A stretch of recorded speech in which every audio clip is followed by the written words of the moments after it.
ഇത് radio Janvani 90.8 megahertz മലയാളത്തിന്റെ മധുരതരംഗം.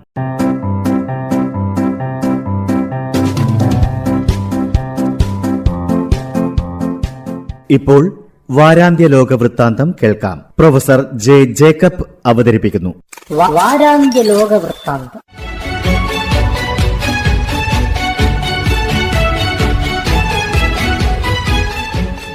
എല്ലാ മാന്യ ശ്രോതാക്കൾക്കും ലോകവൃത്താന്തത്തിലേക്ക് സ്വാഗതം.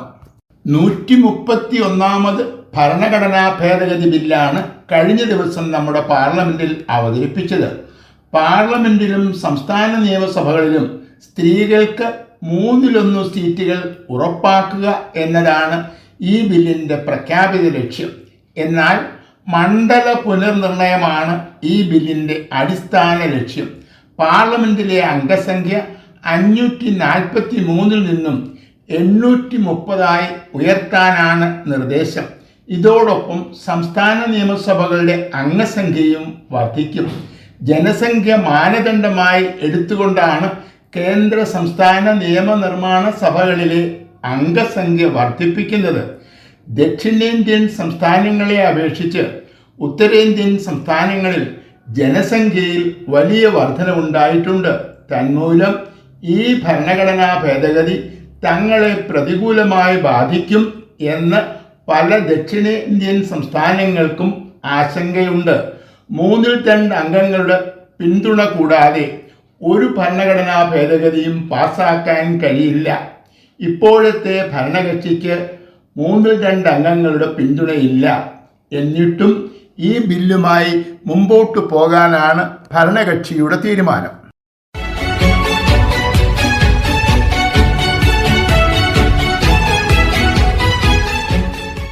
ആദ്യമായിട്ടാണ് അമേരിക്കയിൽ നിന്നുള്ള ഒരു വൈദികൻ മാർപ്പാപ്പായുടെ പദവി അലങ്കരിക്കുന്നത്. ഒരു ഭരണാധികാരി എന്ന നിലയിൽ ഡൊണാൾഡ് ട്രംപ് സ്വീകരിക്കുന്ന ഒട്ടുമിക്ക നടപടികളും ലോകത്തെ മുഴുവൻ വലിയ പ്രതിസന്ധിയിലാക്കുന്നു. ഇതിനെ പോപ്പ് വിമർശിക്കുകയും മാധ്യമങ്ങൾ അവയ്ക്ക് വലിയ പ്രചാരം നൽകുകയും ചെയ്തു. ഇതിൽ പ്രകോപിതനായ ട്രംപ് തൻ്റെ പദവിക്കു ചേരാത്ത രീതിയിലാണ് കത്തോലിക്ക സഭയുടെ തലവനായ ലയോ 14 മാർപ്പാപ്പായെ വിമർശിച്ചത്. തനിക്ക് രാഷ്ട്രീയ ലക്ഷ്യങ്ങളില്ലെന്നും ക്രിസ്തുവിൻ്റെ സമാധാനം പ്രഘോഷിക്കുക മാത്രമാണ് ചെയ്യുന്നതെന്നും ആരെയും ഭയപ്പെടുന്നില്ലെന്നും യുദ്ധത്തിനെതിരെയുള്ള വിമർശനം തുടരുമെന്നും അസന്നിഗ്ധമായി മാർപ്പാപ്പ വ്യക്തമാക്കി. പ്രശ്നങ്ങൾ സമാധാനപരമായ ചർച്ചകളിലൂടെ പരിഹരിക്കുക എന്നത് ഇന്ന് ലോകം ഏതാണ്ട് ഉപേക്ഷിച്ച മട്ടാണ്. സൈനിക ശക്തിയിലൂടെ ശരിയും തെറ്റുമൊക്കെ സൃഷ്ടിക്കുന്നവർക്കിടയിൽ മാർപ്പാപ്പായെപ്പോലെ യുദ്ധം തിന്മയാണെന്ന് പറയാൻ പലർക്കും കഴിയുന്നില്ല. യുദ്ധമാണ് ശരി എന്ന പക്ഷക്കാരനാണ് ട്രംപ്.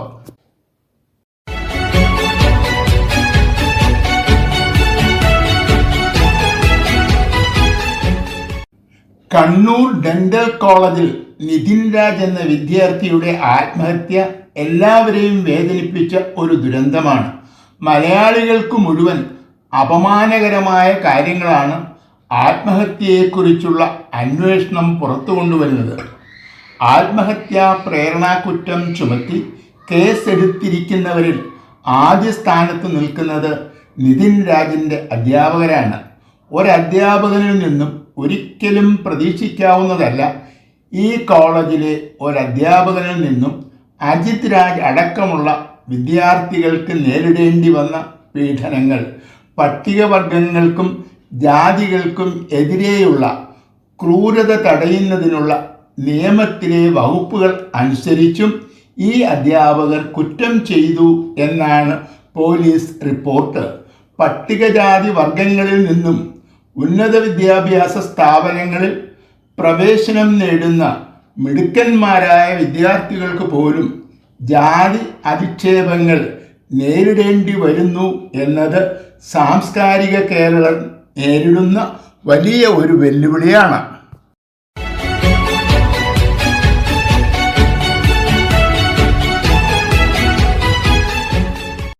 ഇറാനും അമേരിക്കയും തമ്മിൽ നടന്ന ചർച്ചകൾ ഒരു തീരുമാനവും എടുക്കാതെ അവസാനിച്ചു. ഇതിനെ ചർച്ച എന്ന് വിളിക്കാൻ കഴിയുമെന്ന് തോന്നുന്നില്ല.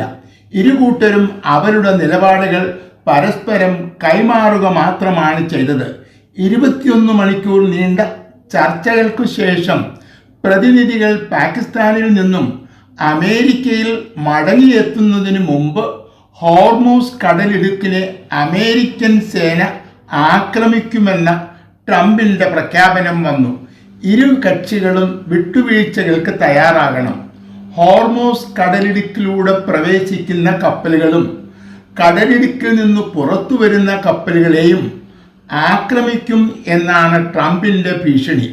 ഈ പ്രഖ്യാപനം നടപ്പിലായാൽ ലോകത്ത് വലിയ പ്രതിസന്ധി ഉണ്ടാകും. എണ്ണയുടെ നീക്കം നിലയ്ക്കും, എണ്ണവില വർദ്ധിക്കും, ആഗോളതലത്തിൽ തന്നെ വലിയ വിലക്കയറ്റം ഉണ്ടാകും. നിഷ്പക്ഷത പുലർത്തുന്ന രാജ്യങ്ങളുടെ കപ്പലുകളെ അമേരിക്കൻ നാവികസേന ആക്രമിക്കുന്ന സാഹചര്യമുണ്ടായാൽ അത് വലിയ പ്രതിസന്ധിയിലേക്ക് ലോകത്തെ നയിക്കും.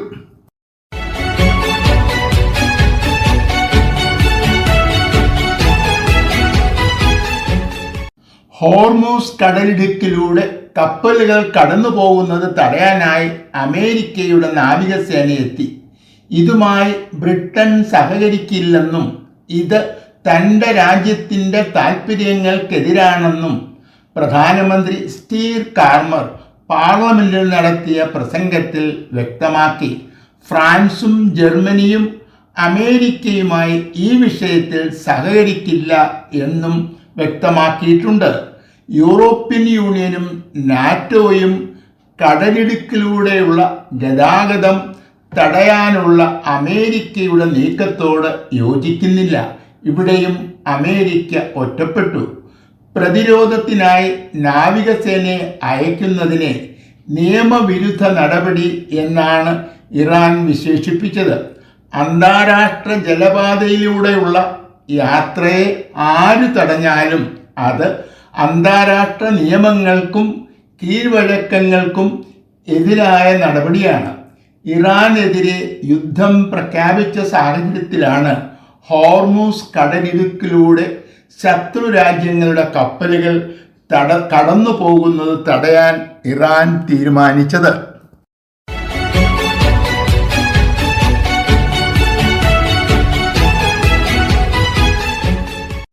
2 വർഷം നീണ്ടുനിന്ന ഇസ്രായേൽ ഹമാസ് സംഘടനകൾ അവസാനിച്ചത് കഴിഞ്ഞ ഒക്ടോബറിലാണ്. അമേരിക്കൻ പ്രസിഡന്റ് നടത്തിയ നീക്കങ്ങളാണ് വെടിനിർത്തലിന് കളമൊരുക്കിയത്.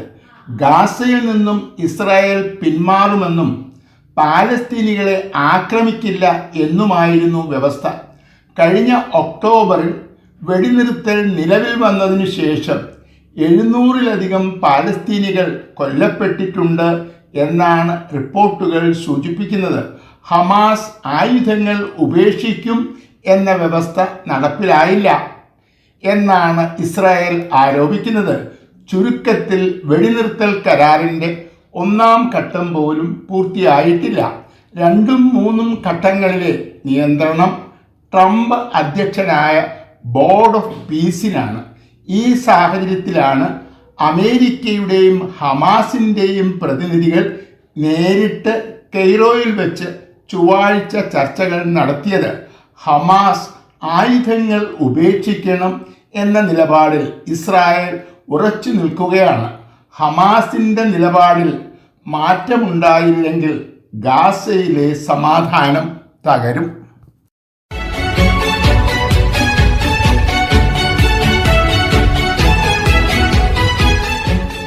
അമേരിക്ക ഇറാൻ യുദ്ധം തൽക്കാലത്തേക്ക് അവസാനിപ്പിച്ചുവെങ്കിലും ലബനോണെതിരെയുള്ള യുദ്ധം ഇസ്രായേൽ തുടരുകയായിരുന്നു. ഇറാനിലെ വെടിനിർത്തൽ ലബനോണ് ബാധകമല്ല എന്നായിരുന്നു ഇസ്രായേലിൻ്റെ വിശദീകരണം. ഇറാൻ ഇത് നിരാകരിക്കുകയും ലബനോണെതിരെയുള്ള വെടിവയ്പ് തുടർന്നാൽ തങ്ങൾക്ക് വെടിനിർത്തൽ കരാർ ലംഘിക്കേണ്ടി വരുമെന്ന് ഇറാൻ മുന്നറിയിപ്പ് നൽകി.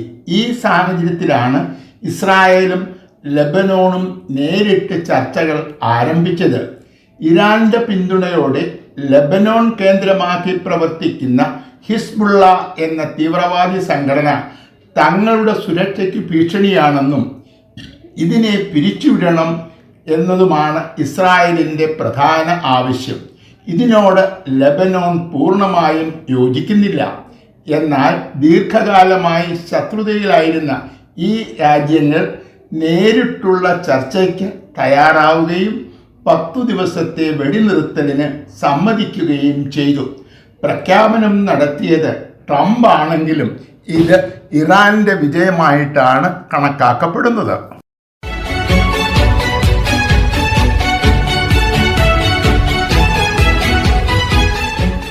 അമേരിക്കൻ പ്രസിഡന്റ് ഡൊണാൾഡ് ട്രംപിൻ്റെ പല തീരുമാനങ്ങളും നമ്മെ അത്ഭുതപ്പെടുത്താറുണ്ട്.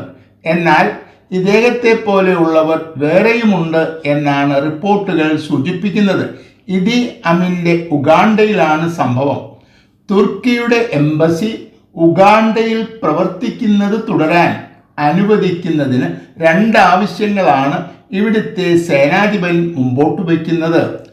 $1 കോടി ആദ്യത്തെ ആവശ്യം. തുർക്കിയിലെ ഏറ്റവും സുന്ദരിയായ പെണ്ണിനെ തനിക്കു ഭാര്യയായി ലഭിക്കണം എന്നതാണ് രണ്ടാമത്തെ ആവശ്യം. 30 ദിവസത്തിനുള്ളിൽ വ്യവസ്ഥകൾ പാലിച്ചില്ലെങ്കിൽ എംബസി അടച്ചുപൂട്ടും. തുർക്കിയിലുള്ള ഉഗാണ്ടയുടെ എംബസിയും അടച്ചുപൂട്ടും. 2022 ഇദ്ദേഹം വിചിത്രമായ മറ്റൊരാവശ്യം ഉന്നയിച്ചിരുന്നു. ഇറ്റലിയിലെ ആദ്യ വനിതാ പ്രധാനമന്ത്രി ജോർജിയ മെലണിയെ കല്യാണം കഴിക്കണം. വിവാഹത്തിനു സമ്മതിച്ചാൽ ഭൂമിയിലെ ഏറ്റവും നല്ല 100 പശുക്കളെ നൽകും. ഇതൊക്കെ പറയാൻ സേനാധിപന് അധികാരമുണ്ടോ എന്ന് ചോദിച്ചാൽ ഇദ്ദേഹം ഉഗാണ്ടയുടെ പ്രസിഡന്റിൻ്റെ മകനാണ് എന്നത് മാത്രമാണ് ഉത്തരം.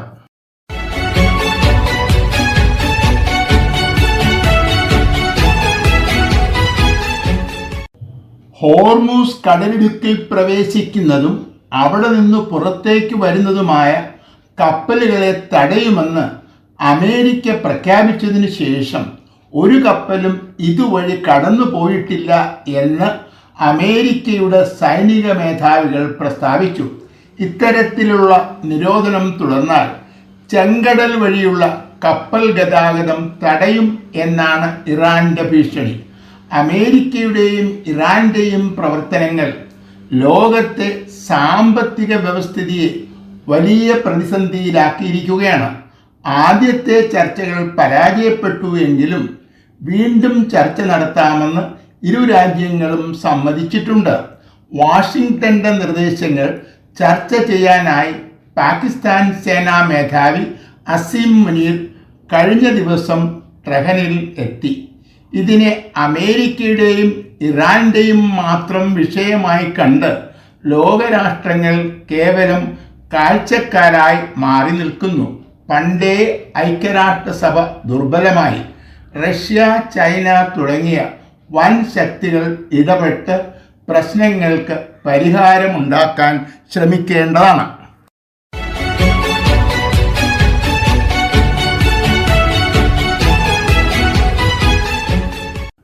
ഒരേ സമയം റഷ്യയുടെയും അമേരിക്കയുടെയും സൗഹൃദം നിലനിർത്തുന്ന യൂറോപ്പിലെ ഏക ഭരണാധികാരിയായിരുന്നു ഹംഗറിയുടെ മുൻ പ്രധാനമന്ത്രി വിക്ടർ ഓർബൻ. റഷ്യ-ഉക്രൈൻ യുദ്ധത്തിൽ നാറ്റോയിലെ രാജ്യങ്ങളിൽ റഷ്യയെ പിന്തുണയ്ക്കുന്ന ഏക രാജ്യം ഹംഗറിയാണ്. കഴിഞ്ഞ 16 വർഷമായി ഇദ്ദേഹം ഹംഗറിയുടെ പ്രധാനമന്ത്രിയായിരുന്നു. കഴിഞ്ഞ ആഴ്ചയിൽ നടന്ന ഇദ്ദേഹത്തിൻ്റെ തിരഞ്ഞെടുപ്പ് പ്രചരണത്തിനായി അമേരിക്കയുടെ വൈസ് പ്രസിഡന്റ് JD വാൻസ് ബുഡാപെസ്റ്റിലെത്തി.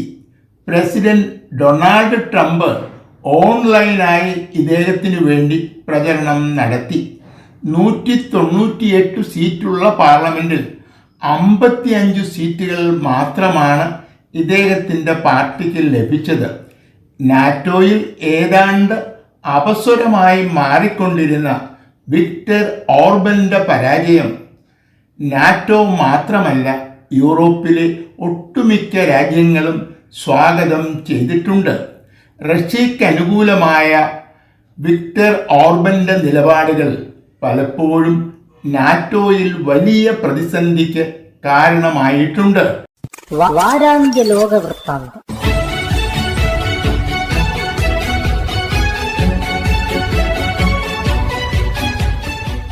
തയ്യാറാക്കി അവതരിപ്പിച്ചത് പ്രൊഫസർ ജെ ജേക്കബ്.